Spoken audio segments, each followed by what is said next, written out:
The proud old woman looked at me as if I were a piece of scrap metal left out in the rain. And then she said the strangest, most insulting thing anyone has ever said to me.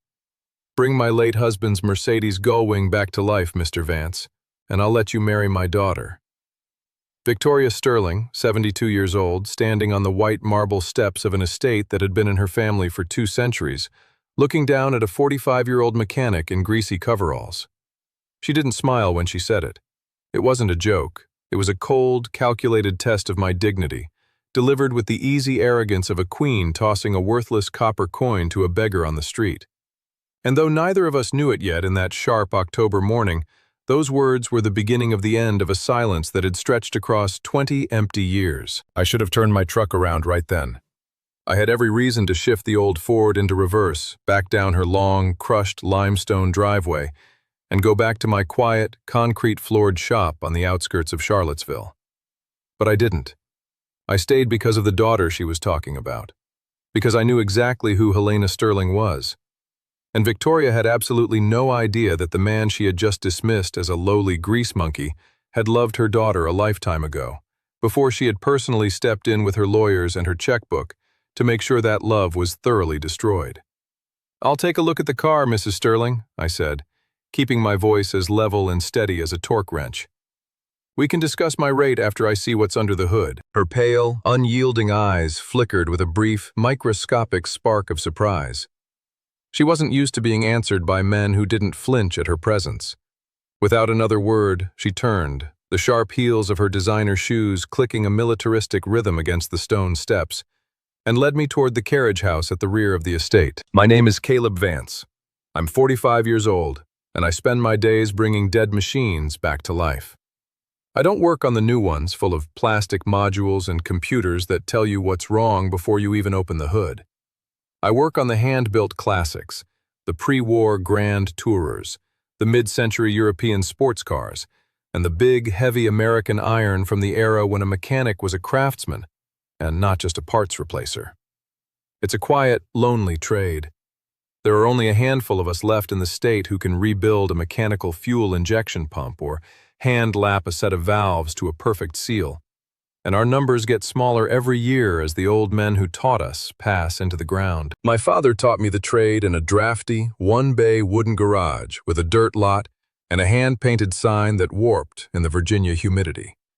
He used to say that a great car is different from a good car because a great car has a memory. He taught me to listen to the steel before I ever picked up a wrench. When I close my eyes over an open cylinder head today, I can still feel his rough, calloused hands guiding mine through the dark. I lived a quiet life. My wife, Sarah, had died 5 years ago after a long, exhausting illness that hollowed us both out. Since then, it had just been me and my 18-year-old son, Leo. He was a good kid, quiet like me, but we had drifted into a strange, heavy silence after his mother passed. I had buried myself in other people's broken engines so I wouldn't have to face the empty spaces in my own house. And in doing so, I had let the only relationship that mattered to me start to rust. Sarah had warned me about it near the end, her voice thin in the hospital bed. "Caleb, you can align a drivetrain to the millimeter, but you're letting your own son drift out of your reach. Talk to him before the silence becomes the only thing left between you."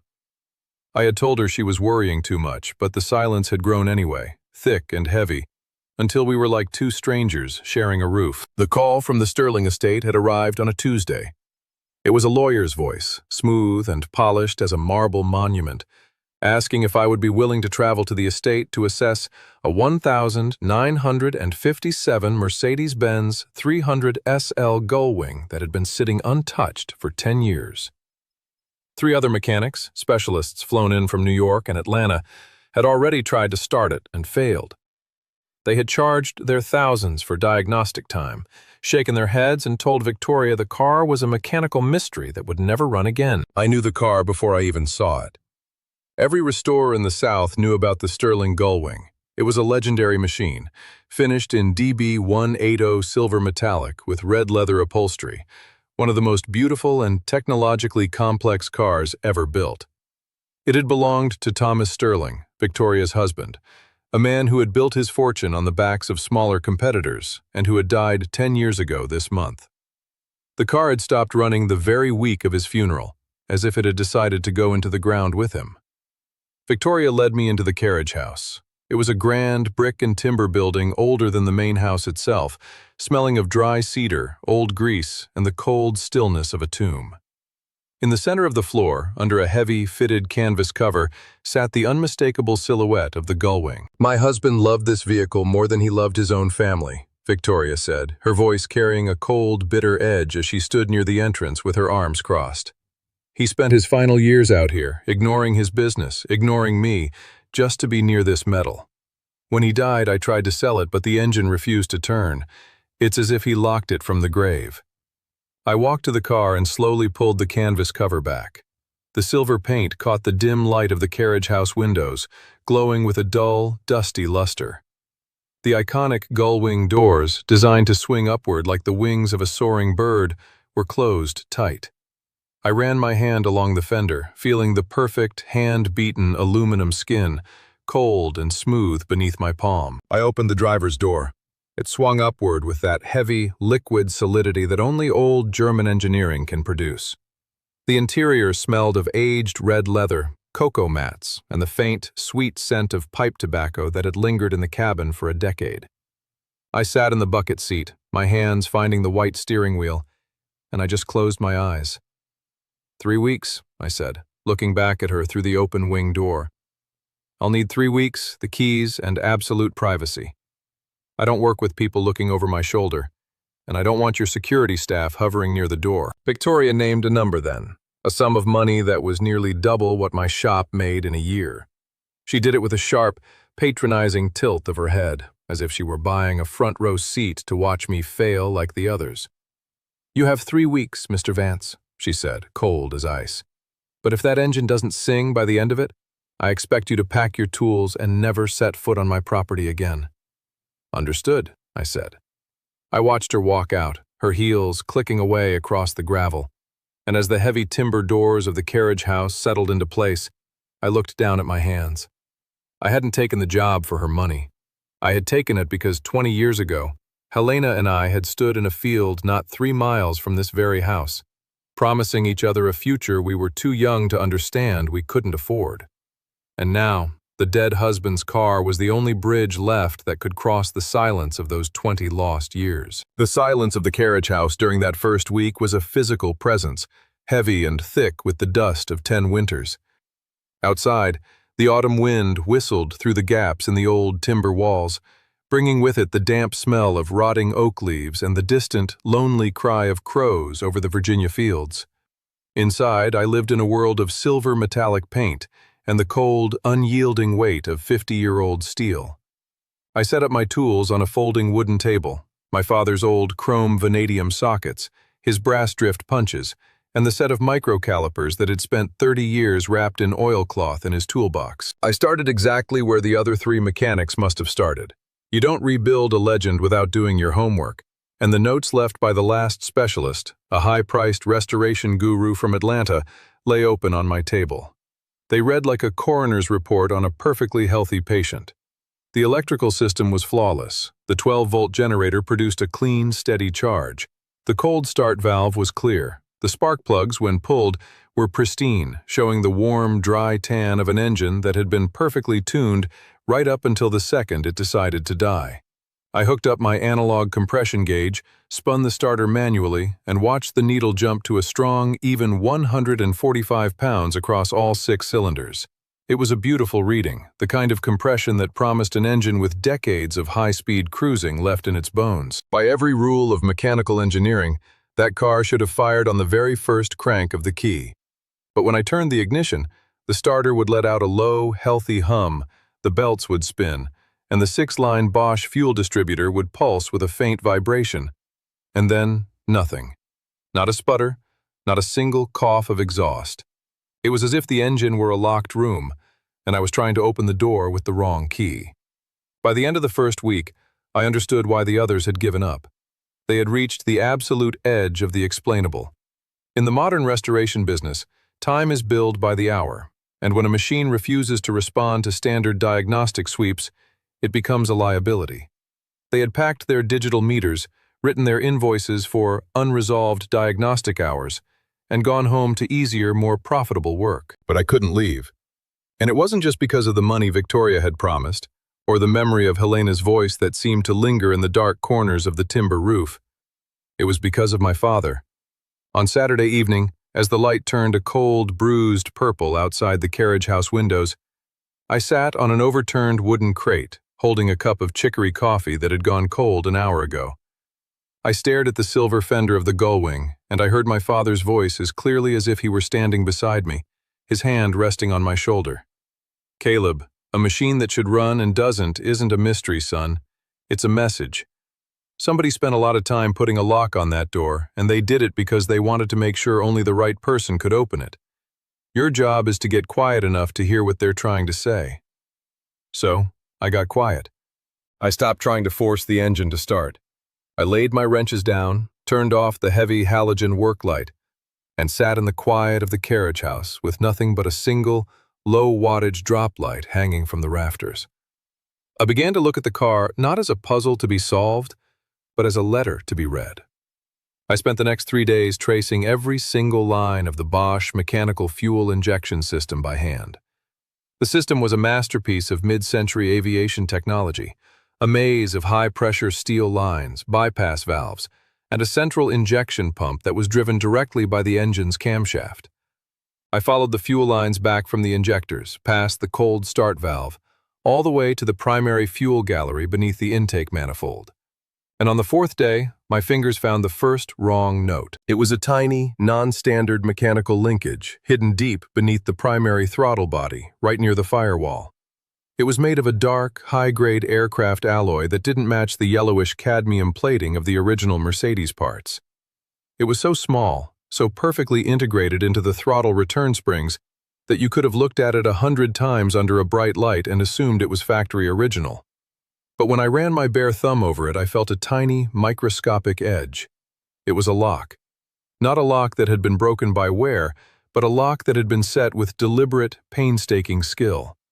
Someone had reached into the very heart of the mechanical fuel injection pump, the brain of the engine, and had locked the internal control rack in the zero fuel position. The pump was building pressure, the lines were full of fuel, but the rack was physically barred from moving, ensuring that not a single drop of gasoline could ever enter the combustion chambers. It was a ghost fault. A brilliant, undetectable sabotage that would show perfect pressure readings to any mechanic who didn't know the physical structure of the pump down to the millimeter. And there was only one person on Earth who could have done it. Thomas Sterling had disabled his own beloved, priceless car on purpose, with his own hands, as one of the last things he did before he died.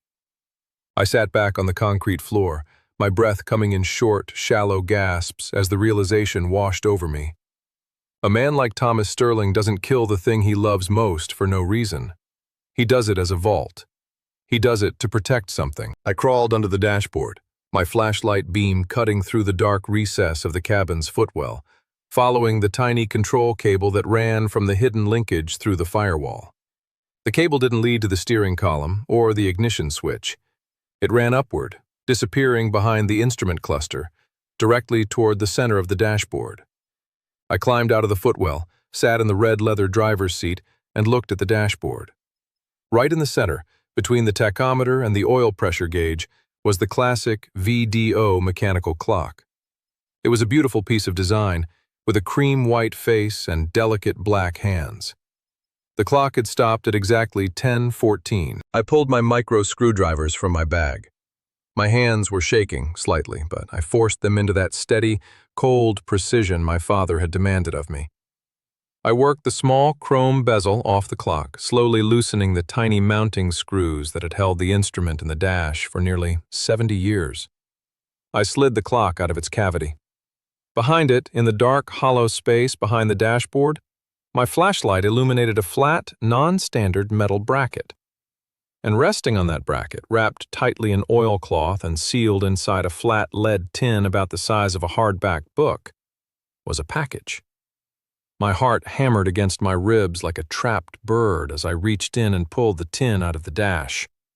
The metal was cold in my hand, heavy and solid, and written across the top of the gray lead lid in a faded, elegant fountain pen ink was a single name. It wasn't Victoria. It was Helena. I sat there in the faded red leather seat of the Gullwing for a long time, the cold lead tin resting in my greasy palms. The silence of the carriage house seemed to close in around me, thick with the weight of 20 years of unsaid words. I wanted to open it. Every bone in my body ached to pull that lead lid back, to read the secrets Thomas Sterling had buried so deeply behind the instrument panel of the car he loved. But the name written on the metal was Helena's, and some things do not belong to you, no matter who finds them. I knew I couldn't give it to Victoria either. If I handed this tin to the proud old woman in the big house, it would vanish into her safe, and the silence that had poisoned this family for a decade would remain unbroken. As I held the cold metal, my mind drifted back 20 years, to the summer we were both 24. Helena had been a vision back then, all bright laughter, dark hair that caught the gold of the Virginia sun, and a stubborn, fierce independence that didn't fit the Sterling name. She had driven a temperamental little British racing green MGA roadster that her father had bought her, and she used to bring it into my father's drafty garage almost every week, claiming the clutch was slipping or the carburetors were out of sync. She didn't need to come. The car was fine. But she would stay. She would lean her hip against the faded green fender of her roadster, asking me real questions. Not the polite, patronizing questions the rich girls from the estate usually asked to seem gracious, but questions about the work. How does the compression cycle change when you advance the timing, Caleb? Why does this steel feel different from that iron? And I would answer her, my hands covered in grease, my heart hammering against my ribs with the terrifying, beautiful realization that she was listening with her entire face. For 3 months, we lived in a dream. We met in the high grass near the old mill, believing with the absolute beautiful stupidity of youth that the rules of Charlottesville didn't apply to us. And then, Victoria found out. I never learned exactly what Victoria said to her daughter, because Helena would never repeat the words. But the roadster stopped coming to the shop. A week later, a man in a tailored gray suit had walked into my father's garage, polished, regretful in the way of men who are paid to be regretful on behalf of the wealthy. He had explained to us, in that soft, rhythmic Southern accent that is somehow far more terrifying than any shout, that I was a young man with a future to think about, and that my father's lease on the garage was up for renewal, and that a wise man understood the difference between what he wanted and what was possible. It was a threat so perfectly, quietly delivered that we couldn't have reported it to anyone. A month later, Helena was sent to relatives in Paris. I never saw her again. I wrote 3 letters, but I never received an answer. I married Sarah some years later, and I loved her with everything I had, because a man's heart is a wide, deep country. It can hold more than one true love, and anyone who tells you otherwise has only ever loved on the surface. So when Victoria Sterling stood on her white marble steps and offered me her daughter's hand as a cruel, elitist punchline, she had, by some pure, blind accident of the universe, aimed her joke directly at the oldest, deepest wound I carried. I climbed out of the Mercedes, wrapping the lead tin in a clean chamois cloth, and walked across the damp grass toward the main house. The light was dying, turning the brick walls of the Sterling mansion the color of dried blood. I found Victoria in the sunroom, a cold, glass-walled space filled with white wicker furniture and dying orchids. She was looking out at the live oaks, her arms folded tightly across her silk-clad chest. "I found the problem, Mrs. Sterling," I said, my voice quiet as I stepped into the room. She didn't turn around immediately. When she did, her face was a mask of cold, aristocratic composure. "The Atlanta specialist said it was an unsolvable electrical short. I assume you're here to tell me the same thing and ask for your travel expenses." "No," I said, holding out the chamois-wrapped package. "The car isn't broken. Your husband locked the fuel pump manually before he died, and he hid this behind the dashboard clock. It has Helena's name on it." Victoria's composure didn't crumble, it shattered, just a microscopic hairline crack, the kind of structural fatigue I spend my life finding in old steel. She looked at the package and her hand moved, palm up, a reflexive 70-year-old gesture of absolute command. "Give it to me," she said, her voice dropping into a tight, hard whisper. It belongs in the family estate." "No," I said, keeping my hand steady. "Your husband hid this where only a man who loved the machine enough to dismantle it piece by piece could find it. He wrote her name on the tin, Mrs. Sterling. He wanted it to go to her, and I'm not going to be the man who overrides a dead man's final, careful plan." She stared at me, her pale eyes wide with an icy, silent rage. And for 5 seconds, I was certain she was going to have her security staff throw me off the property. But then, the anger seemed to drain out of her, leaving her looking small, frail, and incredibly tired in the gray light of the sunroom. She let out a short, dry, bitter laugh, a sound that had 50 years of a lonely, silent marriage folded up inside it. "Thomas always did love her more than he loved me," she whispered, her gaze drifting back to the live oaks outside. "Even at the end. Especially at the end." She lowered her hand. "She's in Charleston," she said, her voice flat and hollow. "We haven't spoken in 10 years. Not since the day we buried him." It took me 3 days of searching through old registration databases and calling friends in South Carolina to find a phone number for Helena Sterling. On Friday evening, as the rain drummed a heavy, rhythmic beat against the tin roof of my Charlottesville shop, I sat at my wooden desk, my thumb hovering over the dial button. I called. The line rang 4 times, the sound of the connection echoing in the quiet of my office. And then, a woman's voice answered, quieter than I remembered, carrying the careful, guarded tone of someone who had learned to protect herself from the world. "Hello?" she said. I took a deep breath, my fingers tightening around the plastic of the receiver. "Helena," I said. "This is Caleb Vance." There was a silence on the line so sudden and so absolute that I thought the call had dropped. I could hear the faint, crackling hiss of the long-distance static, the sound of 30 miles of wire and 20 years of silence. And then, into that quiet, she spoke my name. "Caleb," she whispered. Just that. Just my name, delivered with a soft, trembling breath, as if it were a word she had kept locked in her throat for a lifetime, waiting for the key. She drove up from Charleston that weekend. I was standing in the open doorway of the carriage house when her car, a modest blue sedan covered in highway dust, pulled up the crushed gravel driveway. The morning was crisp and clear, the air carrying the sharp, sweet smell of pine and wood smoke from the valley. I'm not going to pretend the years fell away when she stepped out of her car, because they don't. Anyone who tells you that a lifetime of separation can be erased in a single golden second is selling you a fairy tale. We were different people now. She was 43 and I was 45. There were faint, silver-gray streaks near her temples that she hadn't tried to dye, and small, delicate lines at the corners of her eyes that the world had put there. She held herself with a quiet, defensive carefulness that the fierce, laughing girl of 24 had never possessed. But when she walked into the shadow of the carriage house and saw the silver 1957 Gullwing sitting in the center of the floor, and then saw me standing beside it in my oil-stained coveralls with grease already worked into the creases of my knuckles, she stopped dead in her tracks. She stood there, her hand hovering over her mouth, and she laughed and cried at the very same time, a sound that was both a welcome and a release of 20 years of heavy, held breath. "You're still wearing the same coveralls, Caleb," she said, her voice trembling as she wiped a tear from her cheek. "They're different ones, Helena," I said, a small smile finally breaking through my face. "But the grease is the same." I walked to my workbench, picked up a lead tin wrapped in the clean chamois cloth, and placed it in her hands. I told her how her father had disabled his own beloved car, the thing he valued most in the world, to make absolutely sure that one day someone would have to dig all the way down to that hidden chamber behind the dashboard clock. He had built a locked box, and the broken engine was the lock, and the key was a specific kind of person. Someone who would love the car enough and know its engineering well enough to follow its silence to the very bottom. I didn't stay in the carriage house while she opened it. I walked out into the cool Georgia evening, pulling the heavy timber doors closed behind me, and sat on the wooden steps under the live oaks. I gave her the one thing I had left to offer, the absolute privacy of a daughter reading her dead father's final words.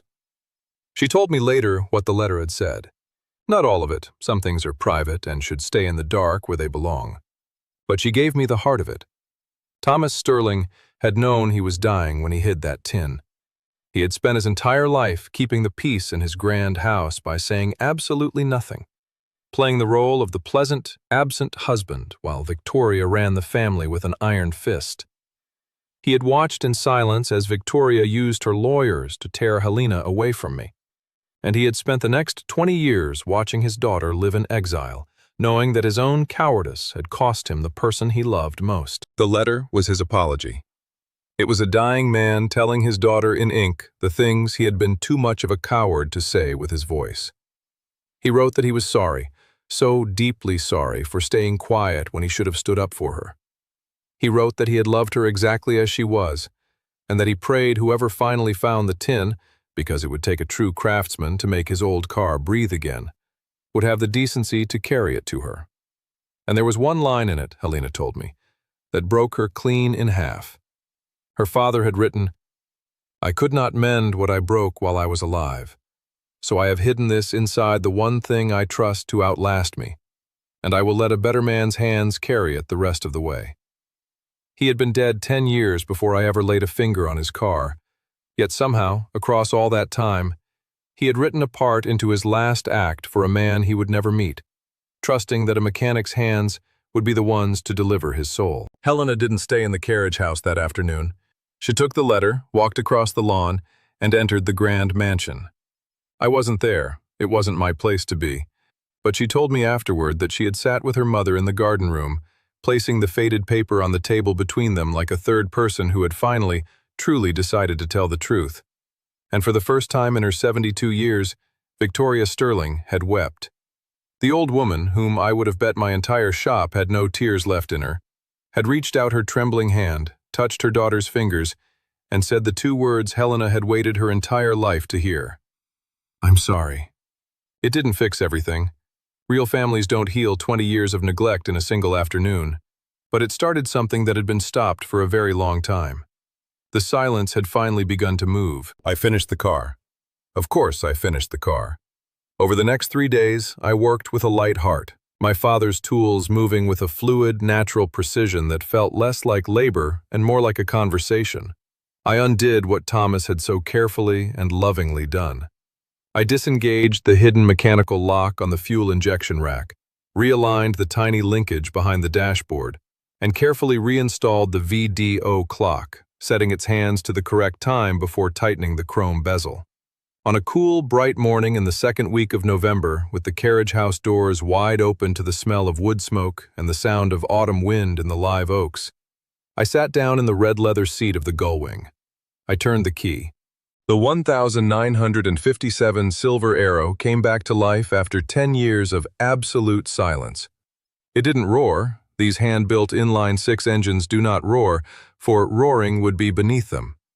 It came alive with a sound like a long, deep, contented breath, smooth, low, and impossibly dignified, the high-pressure mechanical fuel injectors ticking a precise, rhythmic accompaniment to the steady hum of the 3-liter motor. The entire carriage house filled up with the vibration. I felt it in my chest, a warm, resonant pulse that seemed to shake the dust of 10 winters off the timber rafters. Victoria Sterling was standing in the open doorway. I don't know how long she had been there. She listened to her dead husband's car running for the first time since the month she buried him, her thin hand resting flat against the brick doorframe to steady herself. And for a very long time, she didn't say a single word. Then she walked across the concrete floor toward me. The proud old woman who had looked at me like grease on her shoe 3 weeks before stopped beside the driver's side wing door and held out her hand. When I took it, she held on with a grip that was surprisingly strong, her pale, unbending eyes holding mine with a raw, quiet respect. "I owe you an apology, Mr. Vance," she said, her voice catching just slightly before she mastered it. "2 of them, I believe, though you only know about 1. I understood in that moment that somewhere across those 3 weeks, she had remembered the summer we were 24. She knew exactly who I was, and the knowing had done something to her that all her money and her certainty had never allowed before. "You loved my daughter," she said. "A long time ago, Mrs. Sterling," I said quietly. "And I never stopped." She nodded slowly, looking not at me now, but at the breathing, resurrected car. My husband hid the truest words he ever wrote in the one place he knew only a man I called beneath us would ever be able to reach. He trusted your hands, Caleb. More than his own blood. More than me. She let go of my hand. He was right to. I did not marry her daughter. I want to be very clear about that because the way this story began was a cruel old woman's cruel joke, and I will not turn 20 years of lost life into a tidy little romance just to make you feel good. We had dinner the week after the car ran. We've had several dinners since. At 45, with grown children and buried marriages and 20 lost years standing in the road between you, you do not rush. We are letting it be exactly and honestly whatever it turns out to be, no more and no less. And I have found at my age that that is enough, that it might even be the whole point. But here is the part of the story that actually changed me. And it isn't the part you'd think. I drove home from the Sterling estate the afternoon I finished that car, the sound of the Gullwing's engine still running somewhere behind my ribs. And I thought about Thomas Sterling, a man who had kept the peace his whole life by staying quiet, who had died regretting every single word he never said, and who had been reduced in the end to hiding his love and his apology inside a machine, praying a stranger would deliver them after he was gone, because he had run clean out of time to deliver them himself. And then I thought of my Sarah, thin in her hospital bed, telling me I'd rebuild a stranger's engine for a month and not have one honest conversation with my own son. I called Leo that night. My boy, 18, up in Richmond at college, whom I loved with everything in me and barely spoke to because somewhere in the long months after his mother died, I had gone quiet the exact same way Thomas Sterling had. I had buried myself in other people's broken machines so I wouldn't have to sit in the silence of my own broken house. I called him, and when he picked up, his voice was tight and alarmed, asking right away if everything was all right, because his father calling at night for no reason was not a thing that happened anymore. And I said the things I should have said 5 years ago. I told him I was sorry. I told him I knew I had vanished into the work after his mother died, and that I had left him alone inside his own grief because I had no idea how to be inside mine. I told him I was proud of him, proud in a way I had been feeling for years and had never once managed to push out through my mouth. There was a long silence on the line. And then my son, my grown son, said in a voice that wasn't quite steady, "I've been waiting a long time to hear that, Dad." We talked for 2 hours. The first honest 2 hours we'd had since we laid Sarah in the ground. He's coming down next month, and we're going to work on a car together. An old one, a cheap one, just the two of us. Just because. Because that is the thing I learned inside a dead man's Mercedes. Thomas Sterling had to hide his apology inside an engine because he ran out of time to say it with his own mouth. He had to trust a stranger's hands to carry what his own heart never could. But I wasn't out of time. I was still here. My son was one phone call away, not a letter sealed in a lead tin behind a dashboard clock. I'd been treating that phone call like it was the hardest repair in the world, when the truth was I'd just been too proud and too scared to pick up the tool. The hardest things to fix are almost never the ones under the hood. They're the ones we drive past every single day because we've quietly decided they're too far gone, or too late, or not our place to touch. And we are almost always wrong about that. They are not too far gone. It is not too late. Not while the other person is still here to hear it. So, let me ask you just one thing before you go. Thomas Sterling waited until he was gone to say the thing that mattered most, and had to trust a stranger to carry it the rest of the way. Most of us are luckier than he was.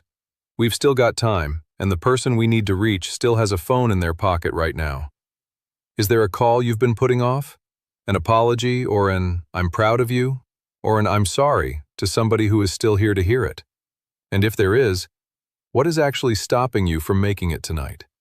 Tell me in the comments. I read them all, and I'd truly like to know. And if this story reached something in you, if you believe, like I've come to, that the hardest and most important repairs we ever make are the ones with the people we love and not the machines, then do me that one favor. Hit subscribe if you haven't yet. Leave a like so the next person finds their way here. Drop your story down in the comments, and I'll see you in the next one.